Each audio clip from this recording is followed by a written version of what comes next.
Hello दोस्तों, स्वागत है आप सभी का हमारे YouTube channel point of learning में।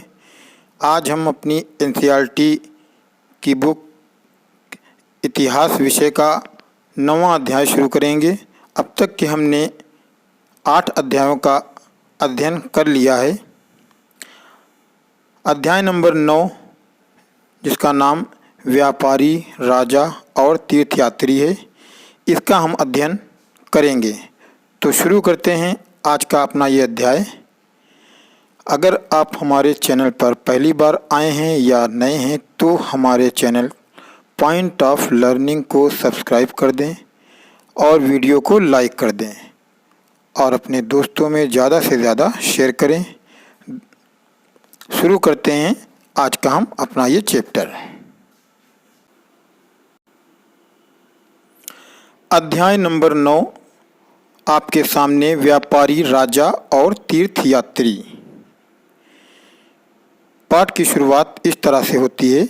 बाजार में घूमती जगनी। जगनी अपने गांव के मेले को आस लगाए बैठी थी। स्टील के चमकदार बर्तन, रंग बिरंगी प्लास्टिक की बाल्टियां, शोख रंगों के फूलों के प्रिंटों वाले कपड़े, चाबी से चलने वाले मज़ेदार खिलौने उसे बहुत अच्छे लगते थे। इन चीज़ों को बेचने वाले दुकानदार बसों और ट्रकों पर आते थे और रात को अपना सामान समेटकर वापस चले जाते थे। जगनी को हैरानी होती थी कि ये लोग हमेशा इस तरह क्यों घूमते रहते हैं। उसको माँ ने बताया कि वे लोग व्यापारी थे। वे चीज़ों को उन जगहों में से खरीदते थे जहां ये बनाए जाते थे और फिर उन्हें मेलों में बेचते थे। तो जैसा कि आपने इस पैराग्राफ से समझा कि व्यापारी व्यापार किस तरीके से करते थे और तीर्थयात्री एक जगह से दूसरी जगह किस प्रकार आते जाते थे। हम इस अध्याय में इन्हीं सब चीज़ों का अध्ययन करेंगे। व्यापार और व्यापारियों के बारे में जानकारी। जैसा कि हम अध्याय 8 में पढ़ चुके हैं कि काले पॉलिश वाले बर्तनों के बारे में हमने पढ़ा। अध्याय 8 में ये खूबसूरत बर्तन, खास तौर से इनकी कटोरियाँ तथा थालियाँ इस उपमहाद्वीप के अनेक पुरास्थलों से मिले हैं। सवाल उठता है कि इन जगहों पर ये बर्तन कैसे पहुँचे होंगे। ऐसा अनुमान लगाया जाता है कि जहां ये बनते थे वहां से व्यापारी इन्हें ले जाकर अलग अलग जगहों पर बेचते थे। यानी कि जो पुरातत्व विभाग ने खुदाई की, प्राचीन समय की जो भी चीज़ें हमें प्राप्त होती हैं वह एक जगह से ना मिलकर के अनेकों जगह से मिली हैं। तो यह सारी चीज़ें जहां से मिली हैं, इसका मतलब ये है कि वह उस जगह नहीं बनती होंगी, बल्कि उनके बनाने के स्थान कहीं और होंगे और फिर उनको व्यापारियों द्वारा एक स्थान से दूसरे स्थान पर ले जाया गया होगा, जिससे वह अलग अलग स्थानों पर पहुंची और हमें खुदाई में वो अलग अलग स्थानों से प्राप्त हुई। आगे देखते हैं कि दक्षिण भारत सोना, मसाले, खास तौर पर काली मिर्च तथा कीमती पत्थरों के लिए प्रसिद्ध था। यहाँ पर ये चीज़ ध्यान देने वाली है कि जो दक्षिण भारत हमारा है वो किस चीज़ के लिए प्रसिद्ध था। मसालों के लिए, कीमती पत्थर के लिए और विशेष रूप से जो दक्षिण भारत की प्रसिद्धि थी वह काली मिर्च के लिए थी। काली मिर्च की रोमन साम्राज्य में इतनी मांग थी कि इसे काले सोने के नाम से भी बुलाते थे। व्यापारी इन सामानों को समुद्री जहाज़ों और सड़कों के रास्ते रोम तक पहुंचाते थे। दक्षिण भारत में ऐसे अनेक रोमन सोने के सिक्के मिले हैं। इससे ये अंदाज़ा लगाया जाता है कि उन दिनों रोम के साथ बहुत अच्छा व्यापार चल रहा था। यानी कि प्राचीन समय में हमें ऐसे साक्ष्य मिलते हैं कि दक्षिण भारत में रोमन सोने के सिक्के प्राप्त हुए हैं।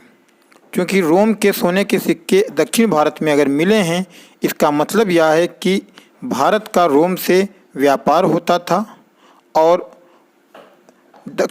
रोम साम्राज्य में काली मिर्च को काले सोने के नाम से जाना जाता था। इसकी बहुत ज़्यादा मांग रोम साम्राज्य में थी।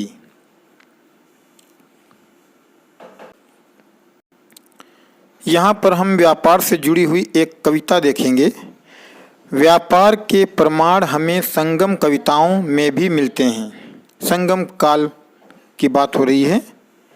नीचे लिखी कविता में पूर्वी समुद्र तट पर स्थित पुहार पत्तन पर लाए जाने वाले माल का वर्णन मिलता है। यानी प्राचीन समय में जो समुद्रों से व्यापार होता था उससे संबंधित एक कविता है जिसमें उस समय के व्यापार का वर्णन हमें मिलता है।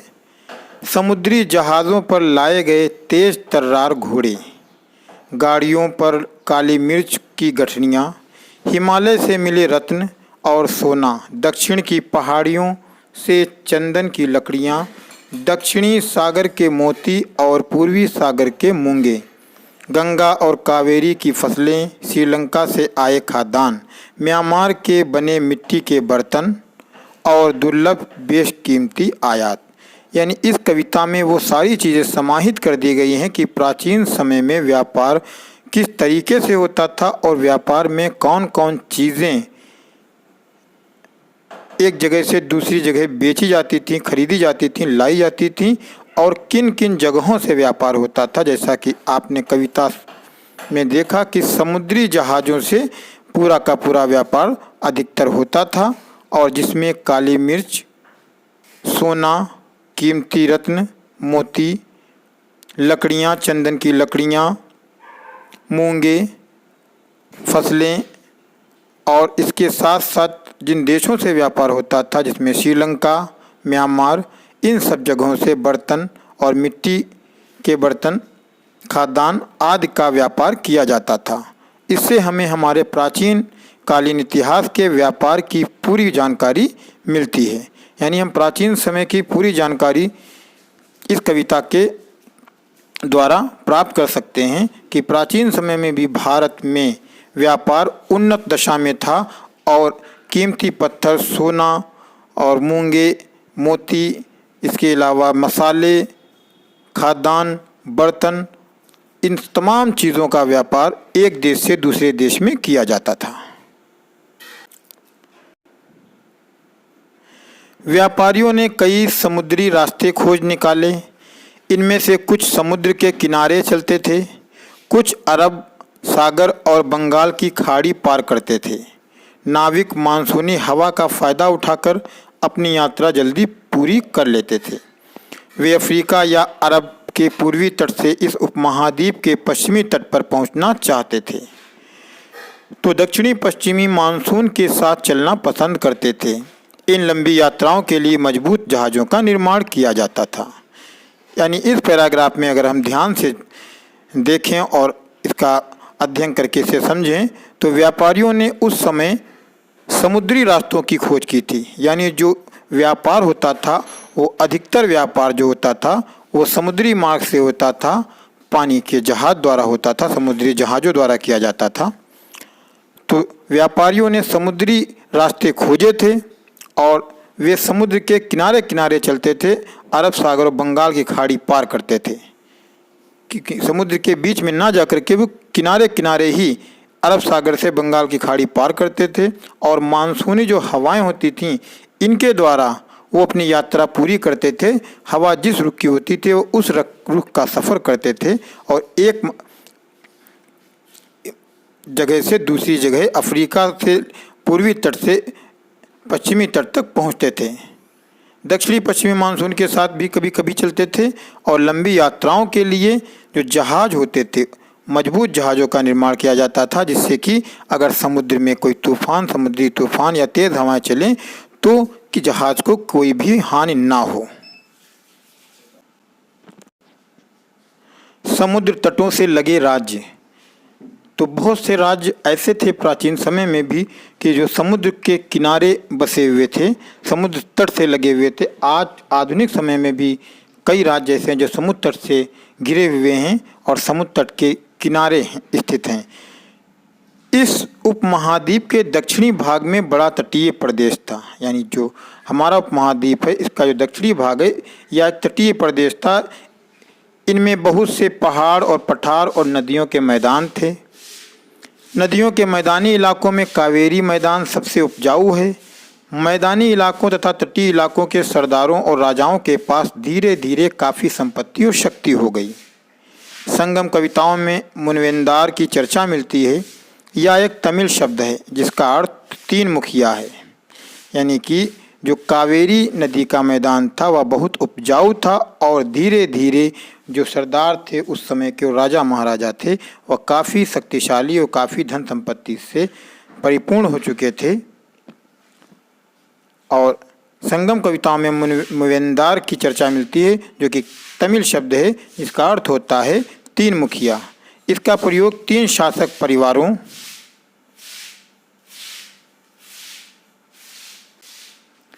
मुखिया के लिए किया गया है।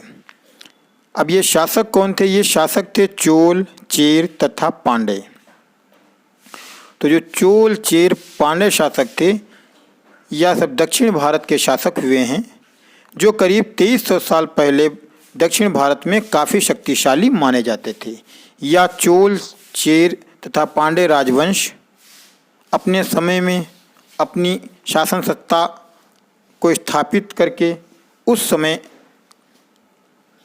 दक्षिण भारत के सबसे शक्तिशाली राज्य माने जाते थे। राजवंश इनके जो थे वो भी बहुत शक्तिशाली माने गए। इन तीनों मुखियाओं के अपने दो दो सत्ता केंद्र थे।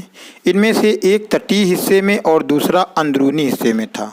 यानी जितने भी जो ये राज्य थे इनके दो केंद्र, सत्ता के जो केंद्र थे वह दो सत्ता के केंद्र हुआ करते थे। एक तटीय हिस्से में यानी एक किनारे होता था और दूसरा अंदरूनी हिस्से में जो बीच में होता था, मध्य में होता था। इस तरह 6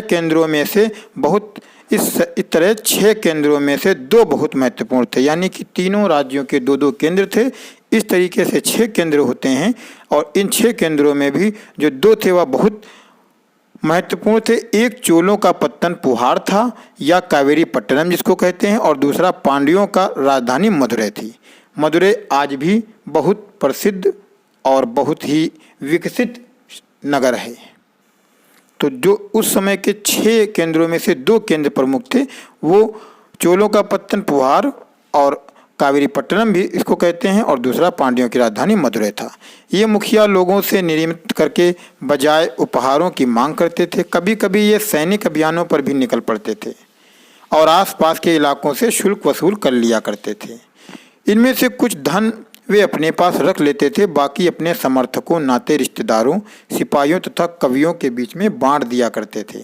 अनेक संगम कवियों ने उन मुखियाओं की प्रशंसा में कविताएं लिखी हैं जो उन्हें कीमती जवाहरात, सोने, घोड़े, हाथी, रथ या सुंदर कपड़े दिया करते थे। यानी जो दरबारी कवि थे उस समय, जो जिस राज्य के कवि थे, उन्होंने अपने मुखियाओं की प्रशंसा में कविताएं रची और इन कविताओं के उपलक्ष्य में, इन कविताओं की रचना करने की एवज में राजा महाराजा कवियों को कीमती जवाहरात, सोने, घोड़े, हाथी, रथ या और सुंदर कपड़े इत्यादि चीज़ें दिया करते थे। उपहार स्वरूप इन सबको दिया करते थे।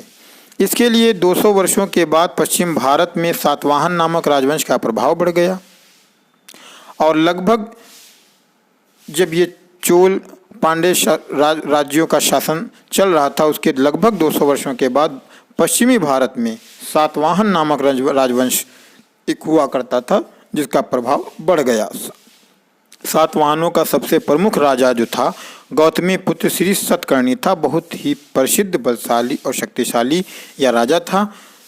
उसके बारे में हमें उसकी माँ गौतमी बलश्री द्वारा दान किए एक अभिलेख से पता चलता है। और अब अन्य सभी सातवाहन शासक दक्षिणापथ के स्वामी कहे जाते थे। दक्षिणापथ का शाब्दिक अर्थ है दक्षिण की ओर जाने वाला रास्ता, क्योंकि दक्षिणापथ का अगर हम संधि विच्छेद करेंगे तो दक्षिण प्लस पथ होता है। दक्षिण का मतलब दक्षिण दिशा और पथ का मतलब रास्ता। तो दक्षिणापथ का जो शाब्दिक अर्थ है वो दक्षिण की ओर जाने वाला रास्ता है। पूरे दक्षिणी क्षेत्र के लिए भी यही नाम प्रचलित था। श्री सतकर्णी ने पूर्वी, पश्चिमी तथा दक्षिणी तटों पर अपनी सेनाएं भेज दी थीं। यानी जब सातवाहन वंश का प्रारंभ होता है और सातवाहन वंश का राजा सतकर्णी बनता है, तो वह अपनी सेनाओं को पूर्वी, पश्चिमी और दक्षिणी तटों पर भेज देता है। रेशम की कहानी। रेशम मार्ग की कहानी। कीमती चमकीले रंग और चिकनी मुलायम बनावट की वजह से रेशमी कपड़े अधिकांश समाज में बहुमूल्य माने जाते हैं। रेशमी कपड़ा तैयार करना एक जटिल प्रक्रिया है। रेशम के कीड़े से कच्चा रेशम निकालकर सूत कताई होती है और फिर उससे कपड़ा बुना जाता है। तो जो रेशमी कपड़ा होता है, इसको बनाने में भी बहुत मेहनत लगती है और यह समाज में बहुत महंगी कीमत पर बिकता है या बहुमूल्य इसे माना जाता है। यह चमकीले रंग का चिकना मुलायम कपड़ा होता है जो कि रेशम के कीड़े से कच्चा रेशम निकालकर उसके बाद में रेशम बनाया जाता है और फिर उससे कपड़ा बुना जाता है। रेशम बनाने की तकनीक का आविष्कार सबसे पहले चीन में करीब 7000 साल पहले हुआ। इस तकनीक को उन्होंने हजारों साल तक बाकी दुनिया से छुपाए रखा, पर चीन से पैदल, घोड़ों या ऊँटों पर कुछ लोग दूर दूर की जगहों पर जाते थे और अपने साथ रेशमी कपड़े भी ले जाते थे। जिस रास्ते से ये लोग यात्रा करते थे वह रेशम मार्ग के नाम से प्रसिद्ध हो गया। तो इस पैराग्राफ में हमको ये जानकारी मिलती है कि रेशम का जो बनाने की तकनीक थी या रेशम की जो सबसे पहले पैदावार शुरू हुई वह चीन में शुरू हुई और आज से लगभग 7000 साल पहले चीन में इसका आविष्कार हुआ, इस तकनीक का, कि रेशम को रेशम के कीड़े से पैदा किया जाता था। और इतना ही नहीं, चीन के लोगों ने काफ़ी समय तक इस तकनीक को या इस विधि को दुनिया के बाकी हिस्सों से छुपाए रखा। लेकिन जो व्यापारी लोग थे जो एक स्थान से दूसरे स्थान तक घोड़े, पैदल या ऊँटों द्वारा जाते थे और अपने साथ रेशमी कपड़ा भी ले जाते थे, इस तरह उन मार्गों को, जिस मार्ग से ये लोग जाते थे रेशमी कपड़ा ले जाते थे, उन्हें रेशमी मार्ग या रेशम मार्ग या सिल्क रूट के नाम से जाना गया। कभी कभी चीन के शासक ईरान और पश्चिमी एशिया के शासकों को उपहार के रूप में भी रेशमी कपड़े भेजते थे। यानी जो चीन के शासक थे वो ईरान के शासकों को और पश्चिमी एशिया के शासकों को उपहार स्वरूप रेशमी कपड़े भेजा करते थे। यहाँ से रेशम के बारे में जानकारी और भी पश्चिम की ओर फैल गई और इस तरीके से धीरे धीरे पूरे पश्चिम में रेशम की या रेशमी कपड़े की जानकारी लोगों को होती चली गई। करीब 2000 साल पहले रोम के शासकों और धनी लोगों के बीच रेशमी कपड़े पहनना एक फैशन बन गया। यानी 7000 साल पहले चीन में रेशमी कपड़ा बनाने की तकनीक का आविष्कार होता है और वह चीन द्वारा इस विधि को छुपाए रखा जाता है लोगों से।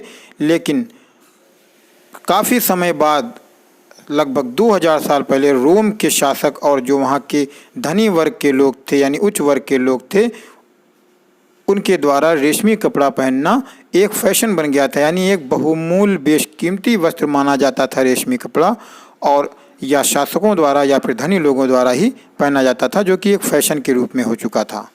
इसकी कीमत बहुत ज़्यादा होती थी क्योंकि चीन से इसे लाने में दुर्गम पहाड़ियों और रेगिस्तानी रास्तों से होकर आना पड़ता था। और यह बात सच है कि जब किसी सामान को लाने ले जाने में, यानी कि व्यापारिक दृष्टि से अगर देखें, उसका जो परिवहन होता है, अगर परिवहन में लाने ले जाने में अत्यधिक खर्च आता है या कठिनाई होती है तो वह वस्तु अपने आप स्वतः बाज़ार में महंगी हो जाती है।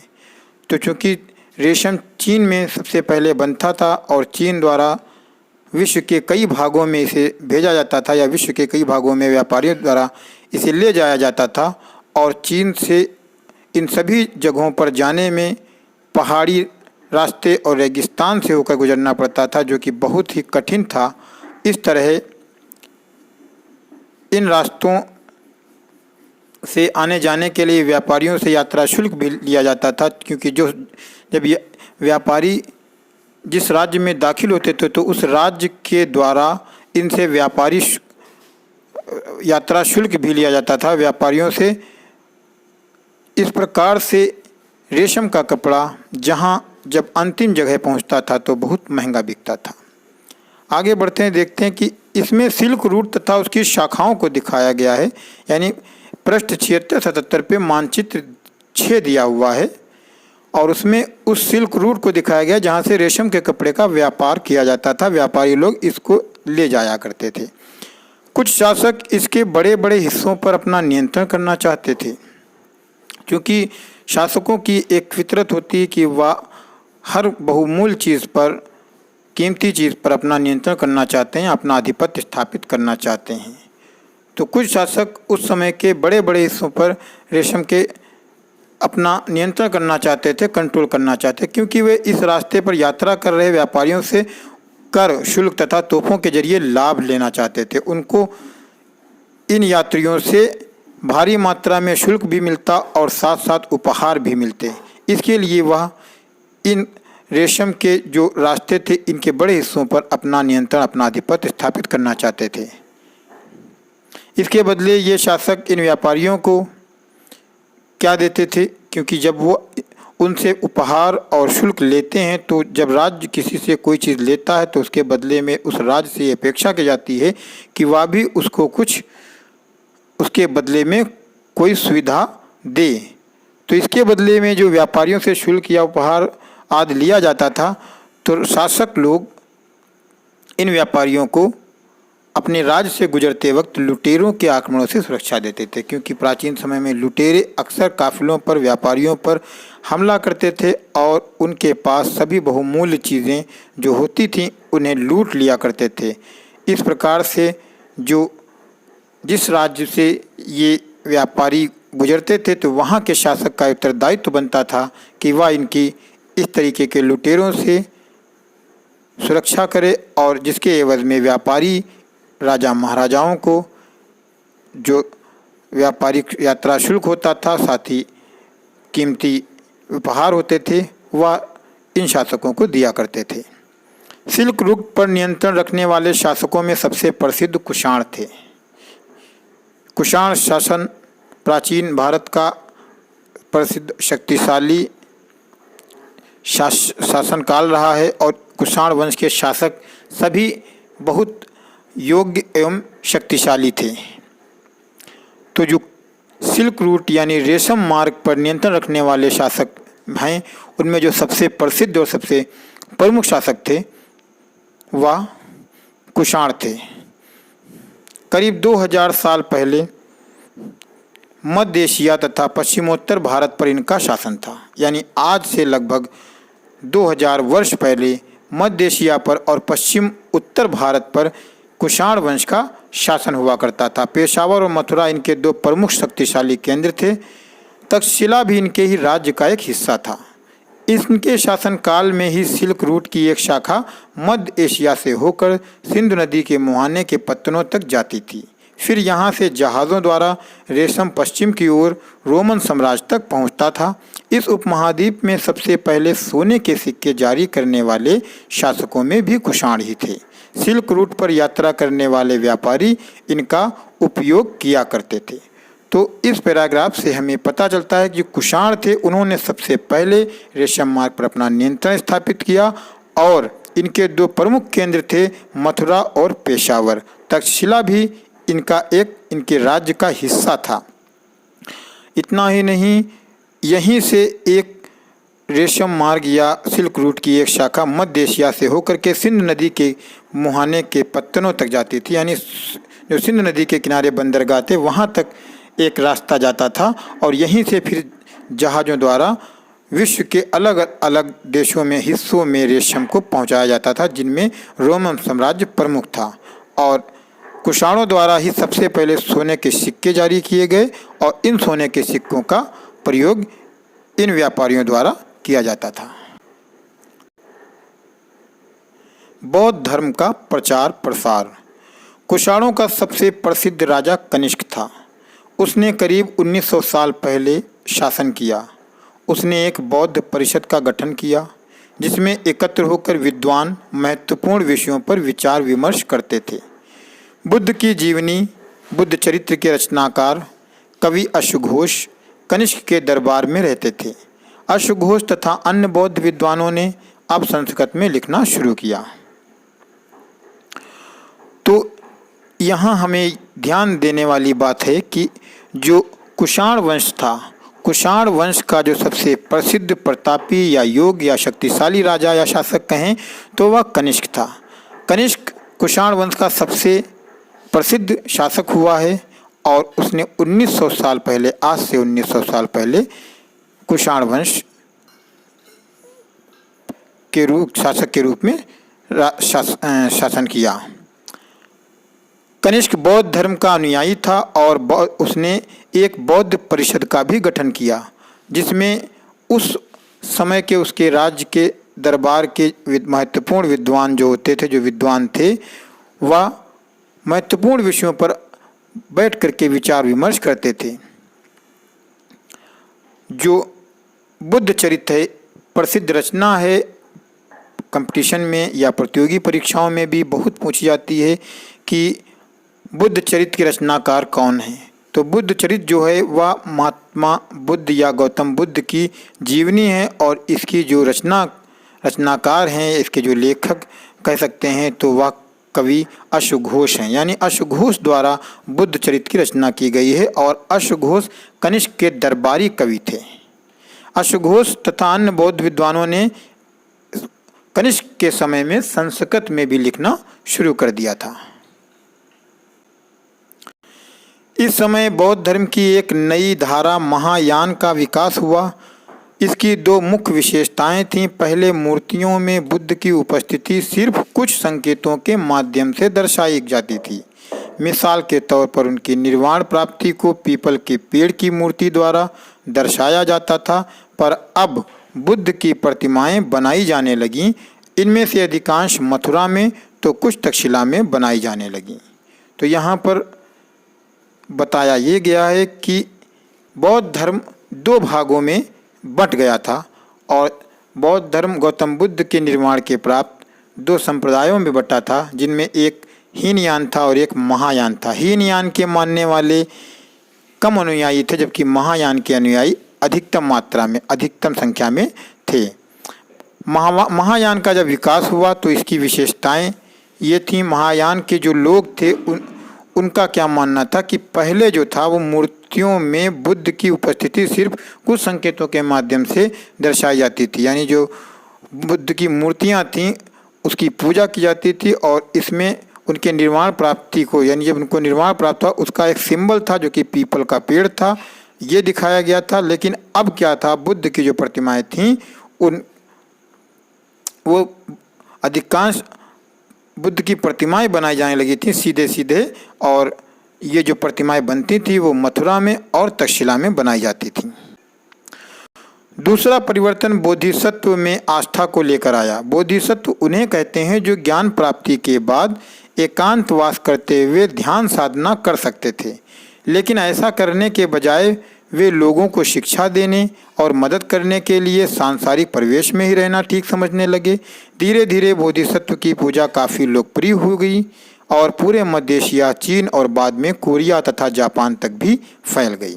तो बोधिसत्व जो थे, प्रारंभ में जो बोधिसत्व हुआ करते थे वो एकांत में अपनी साधना में लीन रहते थे, संसार से वह अपने को अलग रखते थे। ज्ञान प्राप्ति के बाद वो अपनी साधना में लीन हो जाया करते थे। लेकिन जब महायान संप्रदाय, हीनयान महायान संप्रदाय दो भागों में बौद्ध धर्म बट गया, तब बोधिसत्व की जो एक बोधिसत्व में परिवर्तन आया, यानी उन लोगों में परिवर्तन आया जो कि ज्ञान प्राप्ति के लिए एकांत में ध्यान लगाकर बैठते थे। अब वह सांसारिक परिवेश में रहने लगे थे और लोगों को शिक्षा देना, लोगों की मदद करना उनका प्रमुख कार्य हो गया था। इस तरीके से धीरे धीरे बोधिसत्व की भी पूजा लोकप्रिय हो गई और पूरे मध्य एशिया और चीन और बाद में कोरिया जापान तक यह सब फैल गया।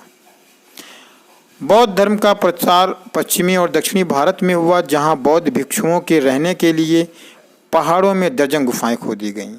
क्योंकि बौद्ध धर्म के प्रचार प्रसार के लिए जो बौद्ध भिक्षु भिक्षुणियाँ होते थे वह पहले एक स्थान से दूसरे स्थान तक जाते थे, जो कि अस्थायी रूप से एक स्थान से दूसरे स्थान पर रुकते थे। लेकिन बाद में पहाड़ों के ऊपर बहुत सी गुफाएं बनाई गईं, जहां के ऊपर या प्रचार प्रसार के दौरान रुकते थे और फिर आगे बढ़ते थे। इस तरीके से जो आज भी हमारी अजंता एलोरा की गुफाएं और दूसरी गुफाएं हैं, यहाँ पर बौद्ध धर्म से संबंधित तमाम ज्ञानवर्धक जानकारियाँ हमें प्राप्त होती हैं।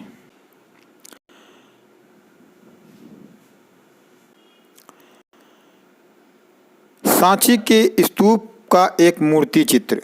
तो सांची का जो स्तूप है विश्व प्रसिद्ध स्तूप है, जो कि बौद्ध धर्म से संबंधित है। यहाँ इस वृक्ष और उसके नीचे के खाली आसन को देखो। अभी नीचे हम इस चित्र को भी देखेंगे। मूर्तिकारों ने यह बताने के लिए खुदाई करके ये मूर्ति बनाई कि बुद्ध को ज्ञान की प्राप्ति इसी वृक्ष के नीचे बैठकर ध्यान करते हुई थी। चित्र अब आपके सामने यह चित्र है जो कि मूर्तिकारों द्वारा बनाया गया और यह बताने का प्रयास किया गया है कि इसी वृक्ष के नीचे महात्मा गौतम बुद्ध को ज्ञान की प्राप्ति हुई थी। आप देख सकते हैं आपकी स्क्रीन पर पूर्ण रूप से चित्र। जैसा कि अभी ऊपर हमने पढ़ा कि बौद्ध धर्म से संबंधित तमाम पहाड़ों को काटकर उन्हें खोदकर बौद्ध धर्म से संबंधित गुफाएं बनाई गई और उसमें बौद्ध धर्म की आज भी झलक हमें देखने को मिलती है। इनमें से कुछ गुफाएं राजा और रानियों के आदेश पर बनाई गईं, तो कुछ व्यापारियों तथा कृषकों द्वारा। इनमें से ज़्यादातर गुफाएं पश्चिमी घाट के दर्रों के पास बनाई गई थीं। दक्कन के शहरों और तटों के समृद्ध बंदरगाहों और इन्हें जोड़ने वाली सड़कें भी इन्हीं दर्रों से होकर गुजरती थीं। ऐसा लगता है कि यात्रा करने वाले व्यापारी इन गुफाओं वाले मठों में विश्राम के लिए रुकते थे। तो जैसा हमने पिछले अध्याय में भी पढ़ा है, महात्मा गौतम बुद्ध से संबंधित जो बातें थीं वही चीज़ें यहाँ पर भी हैं कि जो ये गुफाएं बनाई गई थी जो कि बौद्ध धर्म से संबंधित जानकारी हमें देती हैं, तो राजा और रानियों के आदेश से बनाई गई थी और कुछ जो बनाई गई थी वो व्यापारियों किसानों द्वारा बनाई गई थी। क्योंकि प्रारंभ में जब बौद्ध धर्म के प्रचार प्रसार के लिए बौद्ध भिक्षु भिक्षुणियाँ एक स्थान से दूसरे स्थान पर जाया करते थे तो मठ और विहार नहीं हुआ करते थे, लेकिन फिर धीरे धीरे इनकी आवश्यकता महसूस की और गुफाओं को काटकर उन्हें वहाँ पर मठों का और विहारों का निर्माण किया गया। और इससे फ़ायदा ये हुआ कि जो यात्रा करने वाले व्यापारी थे या फिर जो बौद्ध धर्म के प्रचार प्रसार के लिए बौद्ध भिक्षु भिक्षुणियाँ निकलते थे, उनको इन मठों में विश्राम के लिए रुकने के लिए बनाया गया था और वह यहाँ पर रुक करके विश्राम कर लिया करते थे। आगे बढ़ते हैं। बौद्ध धर्म दक्षिण पूर्व की ओर श्रीलंका, म्यांमार, थाईलैंड तथा इंडोनेशिया सहित दक्षिण पूर्व एशिया के अन्य भागों में भी फैला। तो जो बौद्ध धर्म केवल भारत में नहीं बल्कि भारत के बाहर दूसरे देशों में, जिनमें कि श्रीलंका, म्यांमार, थाईलैंड, इंडोनेशिया सहित दक्षिण पूर्व एशिया के कई हिस्सों में फैला और आज भी इन तमाम देशों में बौद्ध धर्म के मानने वाले बहुत बड़ी संख्या में रहते हैं। तीर्थयात्रियों की जिज्ञासाएं। व्यापारी काफिलों में तथा जहाज़ों पर दूर दूर जाया करते थे। बहुत से तीर्थयात्री भी उनके साथ यात्रा पर निकल पड़ते थे, क्योंकि व्यापारियों का काम होता है एक स्थान से दूसरे स्थान तक व्यापार करना और एक स्थान से दूसरे स्थान तक जाना, क्योंकि यदि वह ऐसा नहीं करेंगे तो उनका व्यापार नहीं चल पाएगा। तो इस कारण से व्यापारी कभी कभी काफिलों में, यानी कि जब पैदल चलते थे तो काफिले में और जहाज़ों द्वारा दूर दूर एक स्थान से दूसरे स्थान पर जाया करते थे। बहुत से तीर्थयात्री भी इनके साथ हो लिया करते थे और एक स्थान से दूसरे स्थान तक वह अपने धर्म प्रचार के लिए जाते थे। तीर्थयात्री वे स्त्री पुरुष होते थे जो प्रार्थना के लिए पवित्र स्थानों की यात्रा करते थे। इस तरह भारत की यात्रा पर आया चीनी बौद्ध तीर्थयात्री फाशियन काफ़ी प्रसिद्ध है। वह करीब 1600 साल पहले आया, xuanzang 1400 साल पहले आया और उसके करीब 50 साल बाद इत्सिंग आया। वे सब बुद्ध के जीवन से जुड़ी जगहों और प्रसिद्ध मठों को देखने के लिए भारत आए। तो यूँ तो कई चीनी यात्री भारत आए, लेकिन जो इनमें प्रसिद्ध हैं वह ये प्रमुख यात्री हैं फाशियन का, और जो ये xuanzang या इसे ह्वेनसांग भी कहते हैं, और इसके बाद में इत्सिंग आया। तो ये सभी यात्री चीनी यात्री थे जो कि बौद्ध धर्म से संबंधित मठों को देखने के लिए आए और बौद्ध धर्म से संबंधित जो जानकारियां थी उन्हें लेने के लिए आए, या बौद्ध धर्म से बहुत प्रभावित हुए और बौद्ध धर्म को इन्होंने ग्रहण भी किया। इनमें से प्रत्येक तीर्थयात्री ने अपनी यात्रा का वर्णन लिखा। इन्होंने अपनी यात्रा के दौरान आई मुश्किलों के बारे में भी लिखा। इन यात्राओं में कई वर्ष लग जाया करते थे। जिन देशों और मठों को उन्होंने देखा उनके बारे में उन्होंने लिखा, और उन किताबों के बारे में भी उन्होंने लिखा जिन्हें वे अपने साथ ले गए। यानी जब ये लोग भारत आए तो इन्होंने यहाँ पर जो भी चीज़ें देखी उसके बारे में उन्हें सब पुस्तकों में लिखा, और साथ ही साथ आने जाने के रास्ते की जो कठिनाइयाँ थीं उनका भी वर्णन इन्होंने अपने। फाशियन चीन वापस कैसे लौटा।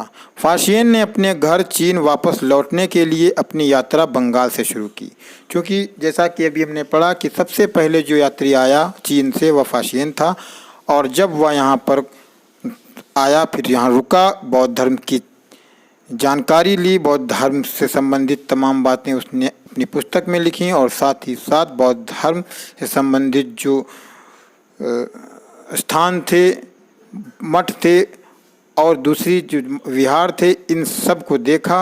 इनको देखने के बाद, सारी जानकारी लेने के बाद जब वह यहाँ से वापस लौटा तो वह किस तरीके से लौटा, तो जब वह यहाँ से वापस लौटा तो चीन वापस लौटने के लिए उसने अपनी यात्रा जो फिर से शुरू की, पुनः वह बंगाल से शुरू की। वह व्यापारियों के एक जहाज़ पर चढ़ा। मुश्किल से वे 2 दिन ही चल पाए थे कि एक समुद्री तूफान में फंस गए। व्यापारी अपने जहाज को डूबने से बचाने के लिए उसमें से अपने माल को फेंककर जहाज को हल्का करने की कोशिश करने लगे। क्योंकि जहाज वजन होते थे, जहाज के ऊपर सामान लदा होने की वजह से जहाज़ों के ऊपर काफ़ी लोड बढ़ जाया करता था, वजन हो जाया करता था, और जब कभी ऐसी स्थिति आती थी कि समुद्र में समुद्री तूफान आ जाता था तो जहाज को हल्का करना पड़ता था, जिस कारण व्यापारी अपने तमाम सामान को समुद्र में फेंकने के लिए विवश होते थे। व्यापारी अपने जहाज को डूबने से बचाने के लिए उसमें से अपने माल को फेंककर जहाज को हल्का करने की कोशिश करने लगे। फाशियन ने भी अपने सामान को तो फेंक दिया, पर अपनी उन पांडुलिपियों और बुद्ध की मूर्तियों को नहीं फेंका जिन्हें उसने अपनी भारत यात्रा के दौरान संकलित किया था। यहाँ पर ध्यान देने वाली बात है कि जो कुछ सामान चीनी यात्री फाशियन के पास था उसने अपना सभी सामान समुद्र में फेंक दिया, लेकिन उन वस्तुओं को जो वह भारत जिन कारणों से आया था, यानी जो पांडुलिपियाँ जो उसने लिखा, जो चीज़ें उसने यहाँ से बौद्ध धर्म से संबंधित चीज़ें लीं, और बुद्ध की मूर्तियाँ जो उसके पास थीं, इनको उसने नहीं फेंका जिन्हें उसने अपनी भारत यात्रा के दौरान संकलित किया था। और अनंता 13 दिनों के बाद, यानी कि अंत में 13 दिन बीतने के बाद आंधी रुकी। उसने समुद्र का वर्णन इस प्रकार किया है। तो जो यह तूफान आया था उसका भी उसने एक वर्णन किया है। समुद्र असीम है, यानी बहुत बड़ा है। सूर्य, चांद और तारों की गति को देखे बिना ये पता लगा पाना असंभव है कि पूर्व किधर है या पश्चिम किस दिशा में है। अगर बरसात और अंधेरा हो तो जहाज को हवा की रुख में ले जाने के अलावा और कोई चारा नहीं है। जावा पहुंचने में उसे 90 दिन से भी ज़्यादा लगे। वहां वह 5 महीने के लिए रुका। इसके बाद दूसरे व्यापारी जहाज में चढ़कर वह चीन पहुंचा। तो दोस्तों, उसने इस यात्रा का और समुद्र का बहुत ही अद्भुत वर्णन किया है इन 2 पंक्तियों में कि समुद्र असीम है, समुद्र तो बहुत बड़ा है, लेकिन जब समुद्र में जहाज समुद्री तूफान में फंस जाता है तो यह पता लगाना भी मुश्किल होता है कि सूर्य और चांद और तारों की गति को अगर देखा भी जाए तब भी यह नहीं पता लगा जा सकता है कि पूर्व दिशा किधर है और पश्चिम दिशा किधर है। और जब बरसात का मौसम हो, उस दौरान अंधेरा हो, तो जहाज को सिर्फ और सिर्फ केवल उसी दिशा में ले जाया जाता है या उसी दिशा में चलाया जाता था जिधर हवा का रुख होता है। यानी जिधर की हवा चल रही होती थी जहाज को फिर उधर ही जाने दिया जाता था, भले ही वो चाहे किसी भी देश और किसी भी किनारे पर रुके जा करके। इस तरीके से 13 दिन के बाद जब समुद्री तूफान थमा, तब तक जहाज समुद्र में ही यूं ही चलता रहा और फिर 90 दिन के बाद वह जावा पहुंचा। यानी कि 3 महीने के बाद जब भारत से चला था, उसके 3 महीने बाद जावा पहुंचा और जावा से फिर वह दूसरे जहाज के जरिए अपने देश चीन पहुंचा। तो प्राचीन काल के अगर इन यात्रा वर्णनों को देखें और हम पढ़ें तो बड़ा अद्भुत लगेगा, बड़ा आश्चर्य लगेगा कि वर्तमान समय में परिवर्तन कितना अधिक हो चुका है कि आज हम घंटों में एक स्थान से दूसरे स्थान, एक देश से दूसरे देश तक की यात्रा तय कर लेते हैं। यानी कि अब चीन जाने के लिए 3-3, 6-6 महीने का समय ना लग करके बल्कि 6 घंटे के समय में हम चीन पहुंच सकते हैं। 8 घंटे में हम एक महाद्वीप से दूसरे महाद्वीप पहुंच सकते हैं। यानी कुछ घंटों में हम एक महाद्वीप से दूसरे महाद्वीप, एक देश से दूसरे देश पहुंच सकते हैं। जबकि प्राचीन समय में यात्रा करना कितना दुर्गम, कितना कठिन होता था, ऐसा हमें इन वर्णनों से और इन यात्रियों के द्वारा लिखी गई पुस्तकों से पता चलता है। ह्वेनसांग भूमार्ग से उत्तर पश्चिमी और मध्य एशिया से होकर चीन वापस लौटा। जैसा कि फिशयान के बारे में हमने पढ़ा, उस पर फायान के बारे में पढ़ा कि वह समुद्री मार्ग द्वारा चीन वापस लौटा था, लेकिन जो ह्वेनसांग था वह समुद्री मार्ग से अपने देश चीन ना जा करके बल्कि वह स्थल मार्ग से, जो कि उत्तर पश्चिम और मध्य एशिया से होकर के रास्ता चीन को जाता है, उससे वह अपने देश वापस लौटा। लेकिन इस रास्ते में समुद्र तो नहीं पड़ता है, लेकिन नदियों को पार करना पड़ता है। जब वह भारत से अपने देश चीन वापस लौटा तो अपने साथ वह सोने, चांदी और चंदन की लकड़ी की बनी बुद्ध की मूर्तियां और साथ में 600 से भी ज़्यादा पांडुलिपियां अपने साथ ले करके वह भारत से चीन लौटा था। इन्हें वह लगभग 20 घोड़ों पर लाद कर ले गया, पर इसमें से 50 पांडुलिपियां उस समय खो गईं जब सिंध नदी पार करते हुए उसकी नाव पलट गई। अपने जीवन का बाकी हिस्सा उसने बची हुई पांडुलिपियों का संस्कृत से चीनी अनुवाद करने में लगा दिया। तो जो ह्वेनसांग था वह जब अपने देश चीन वापस लौट रहा था तो रास्ते में सिंध नदी को पार करना होता है, और जब सिंध नदी को पार किया जा रहा था उस वक्त उसकी नाव पलटने की वजह से 50 पांडुलिपियां नष्ट हो गई थीं, जिस वजह से वह जिस वजह से उसे इन 50 पांडुलिपियों की हानि हुई थी। और जब वह अपने देश पहुंचा तो ये सभी पांडुलिपियां जो कि संस्कृत में लिखी हुई थी उनका उसने चीनी भाषा में अनुवाद किया, और इस तरीके से बौद्ध धर्म चीन में काफ़ी लोकप्रिय हुआ और तेजी से उसका प्रचार प्रसार भी हुआ। नालंदा शिक्षा का एक विशिष्ट केंद्र। तो नालंदा विश्वविद्यालय जो था यह प्राचीन समय का प्रमुख शिक्षा का केंद्र था। ह्वेनसांग चीन से भारत आया था बौद्ध धर्म का अध्ययन करने के लिए, बौद्ध धर्म का ज्ञान लेने के लिए, और साथ ही साथ उसने नालंदा में भी प्रवेश लिया। देखते हैं इस पैराग्राफ में। ह्वेनसांग तथा अन्य तीर्थयात्रियों ने उस समय के सबसे प्रसिद्ध बौद्ध विद्या केंद्र नालंदा, जो कि बिहार राज्य में था, अध्ययन किया। उसने नालंदा के बारे में इस प्रकार लिखा है। तो क्या लिखा है उसने नालंदा के बारे में, देखते हैं यहाँ पर। यहाँ के शिक्षक योग्यता तथा बुद्धि में सबसे आगे हैं। बुद्ध के उपदेशों का वह पूरी ईमानदारी से पालन करते हैं। मठ के नियम काफ़ी सख्त हैं जिन्हें सबको मानना पड़ता है। पूरे दिन वाद विवाद चलते ही रहते हैं, जिससे युवा और वृद्ध दोनों ही एक दूसरे की मदद करते हैं। विभिन्न शहरों से विद्वान लोग अपनी शंकाएं दूर करने के लिए यहाँ आते हैं। नए आगंतुकों से पहले द्वारपाल ही कठिन प्रश्न पूछते हैं। उन्हें अंदर जाने की अनुमति तभी मिलती है जब वे द्वारपाल को सही उत्तर दे पाते हैं। 10 में से 7-8 लोग सही उत्तर नहीं दे पाते। तो इस प्रकार बड़ा ही विचित्र अद्भुत वर्णन षेनसांग के द्वारा किया गया है नालंदा विश्वविद्यालय का, कि नालंदा विश्वविद्यालय उस समय किस प्रकार से बौद्ध धर्म का प्रमुख विद्या केंद्र था और जहाँ की विशेषताएं उसने कितनी विचित्र तरीके से वर्णित की हैं कि जो शिक्षक थे बड़े ही योग्य थे, बड़े ही कुशाग्र बुद्धि के थे और जो गौतम बुद्ध के उपदेश थे उनका बहुत ही सख्ती के साथ पालन किया जाता था, बड़ी ही ईमानदारी के साथ पालन किया जाता था। लोग यहाँ पर दूर दूर से विद्या अध्ययन के लिए आते थे। तमाम लोग अपनी शंकाओं को दूर करने के लिए भी यहाँ के विद्वानों के पास आते थे। पूरा दिन लोग वाद विवाद किया करते थे। युवा और वृद्ध सभी एक दूसरे की सहायता करते थे।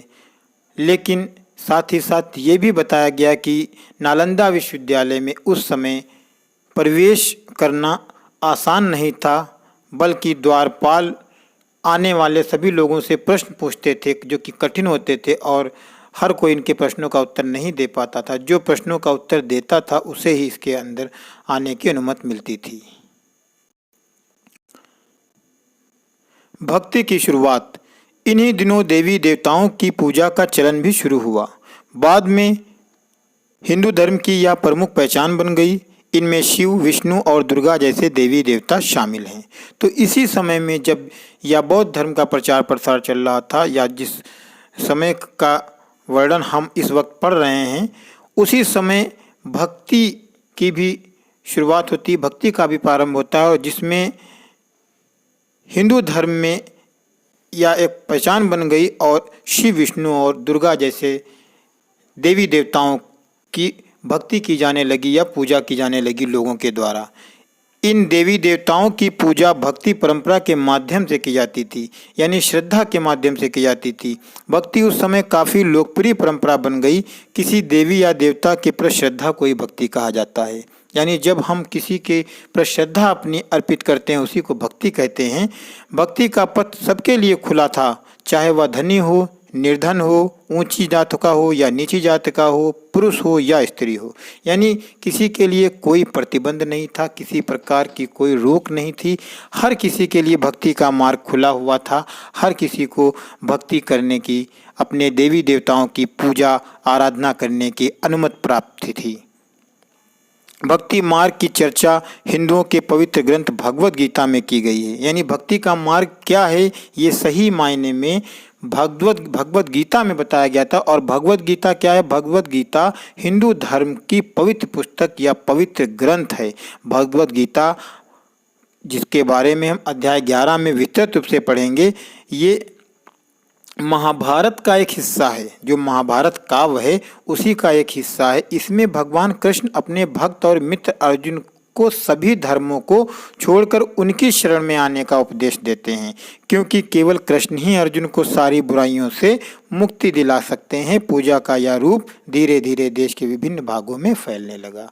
तो जो भगवद गीता है उसमें श्री कृष्ण के उपदेशों को सम्मिलित किया गया है।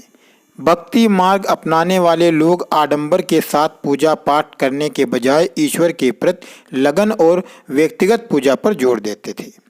यानी जो बाय आडंबर होता है, इस तरीके की जो पूजा पाठ दिखावे की तरीके से की जाती है, इसके बजाय वह ईश्वर के प्रति लगन और व्यक्तिगत पूजा पर अधिक जोर दिया करते थे। आगे बढ़ते हैं, हम देखते हैं कि भक्ति मार्ग अपनाने वालों का यह मानना है कि अगर आपने अपने आराध्य देवी या देवता को सच्चे मन से पूजा, यानी अपने आराध्य देव की पूजा जो है सच्चे मन से की है, तो वह उसी रूप में दर्शन देंगे। यानी आप जिस रूप में अपने देवी देवता को जिस तरीके से मानते हैं, उसकी पूजा करते हैं, वह उसी रूप में आपके सामने आपको दर्शन देंगे जिसमें भक्त उसे देखना चाहता है। इसलिए आराध्य देवी या देवता मानव के रूप में भी हो सकते हैं।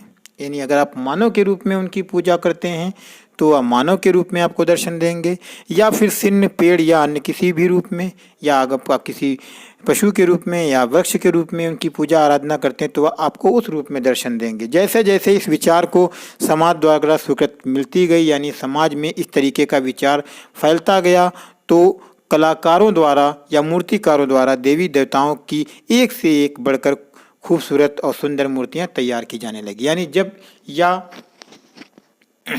विचार समाज में फैलने लगा कि लोग भक्ति के लिए किस रूप को ज़्यादा मानते हैं, तो इस तरीके से कलाकार मूर्तिकारों द्वारा उन मूर्तियों का निर्माण भी किया जाने लगा जो भक्ति के लिए, भक्ति या पूजा के लिए प्रयुक्त होने लगी।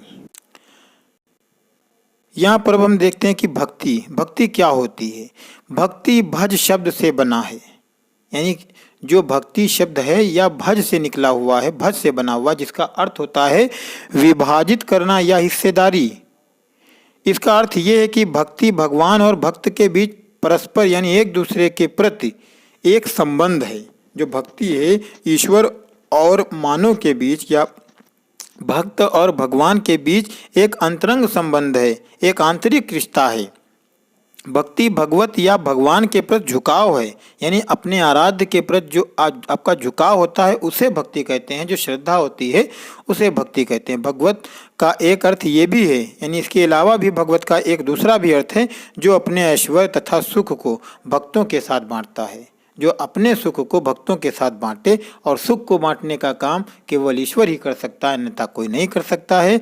यानी भक्त या भगवान अपने देवी देवता के भक्त का हिस्सेदार होता है। जो भक्त होता है वह अपने भगवान देवी देवता के भक्त का हिस्सेदार होता है, यानी उसकी भक्ति का हिस्सेदार होता है।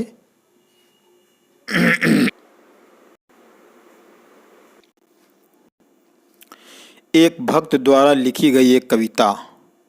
अधिकांश भक्ति साहित्य हमें यही बताते हैं कि धन, ऐश्वर्य या ऊंचे पद के जरिए कभी ईश्वर से आत्मीयता नहीं बन सकती। यानी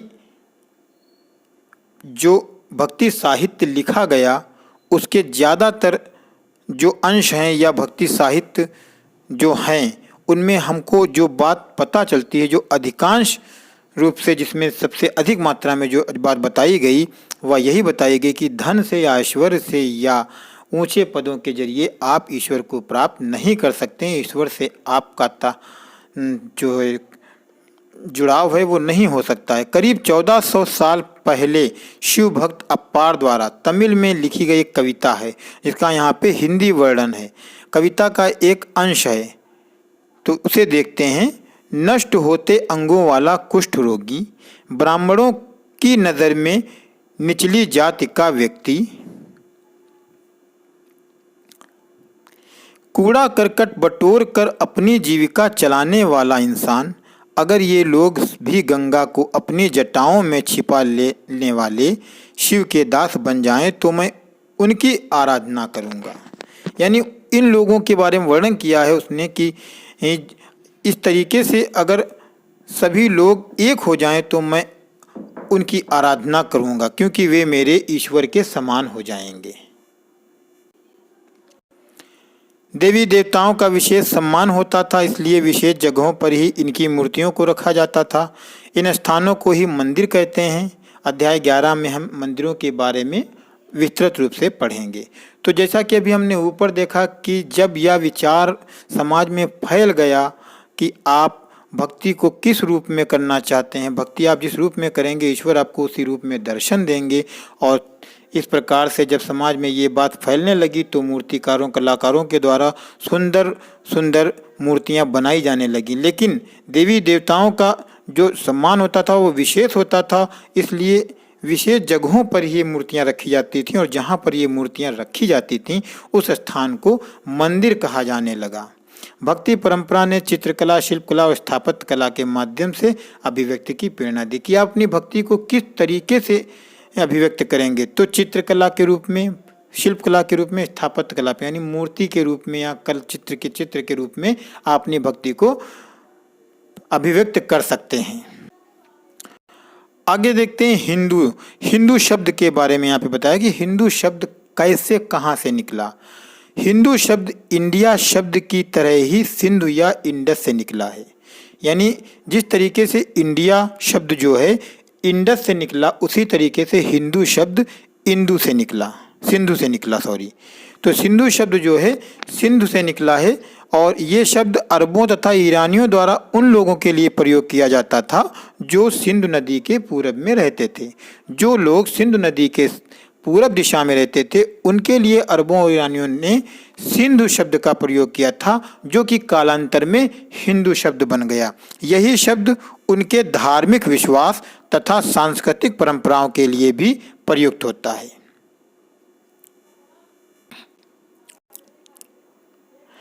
पाठ के अंत में, जैसा कि हर पाठ के अंत में एक नई जानकारी होती है अन्यत्र के रूप में, इसमें भी हम देखते हैं जो कि ईसा मसीह से जुड़ी हुई जानकारी दी गई है।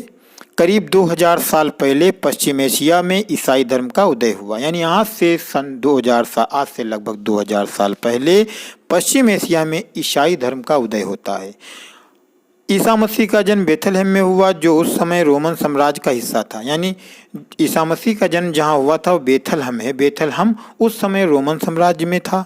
ईसा मसीह ने स्वयं को इस संसार का उद्धारक बताया। उन्होंने दूसरों को प्यार देने और उसी तरह दूसरों पर विश्वास करने का उपदेश दिया, जिस तरह हर व्यक्ति दूसरों से प्यार और विश्वास की उम्मीद करता है। यह ईसा मसीह का प्रमुख उपदेश था और उन्होंने बताया कि जिस तरीके से आप दूसरों से ये उम्मीद करते हैं कि आपको भी विश्वास मिले, प्रेम मिले, उसी तरीके का विश्वास और प्रेम आप दूसरों को भी दें। यानी जैसा व्यवहार हम दूसरों से चाहते हैं उस वैसा ही व्यवहार हम दूसरों के साथ करें, ऐसा संदेश ईसा मसीह के द्वारा दिया गया। बाइबिल में ईसा मसीह के उपदेशों की बातें लिखी हैं, यहाँ उसका एक अंश दिया गया। तो बाइबिल क्या है, अब यहाँ पर यह सवाल आना चाहिए। तो बाइबिल जो है ईसाई धर्म की पवित्र पुस्तक है या पवित्र ग्रंथ है। जैसे कि हर धर्म के पवित्र ग्रंथ हैं, जैसे कि आप हिंदू धर्म में देखेंगे तो भगवत गीता है, रामायण है, महाभारत है, पुराण है। इसी तरीके से अगर हम यहूदी धर्म में देखेंगे तो यहूदी धर्म की पवित्र पुस्तक आपकी जो है ओल्ड टेस्टामेंट है। और अभी अगर आप और देखेंगे बौद्ध धर्म, जैन धर्म के भी ग्रंथ हैं। इस्लाम में देखेंगे तो इस्लाम धर्म का पवित्र ग्रंथ कुरान है। पारसी धर्म का पवित्र ग्रंथ देखेंगे तो पारसी धर्म का पवित्र ग्रंथ अवेस्ताय जैन है। इसी तरीके से ईसाई धर्म का जो पवित्र ग्रंथ है वो बाइबिल है। और बाइबिल में ईसाई धर्म की प्रमुख बातें, ईसा मसीह के प्रमुख संदेश और ईश्वर के संदेशों को संकलित किया गया है, समाहित किया गया है। तो वहीं यहाँ पर भी बाइबिल का एक अंश दिया गया है जिसे हम देखते हैं। धन हैं वे लोग जो धर्म और न्याय के लिए भूखे प्यासे रहते हैं। ये बात ईसाई धर्म के बाइबिल ग्रंथ में बताई गई कि वो लोग धन हैं जो धर्म और न्याय के लिए भूख और प्यास बर्दाश्त करते हैं, सह लेते हैं। उनकी कामनाएं पूरी होंगी। जो दयालु हैं वे धन्य हैं क्योंकि उन्हें दया मिलेगी।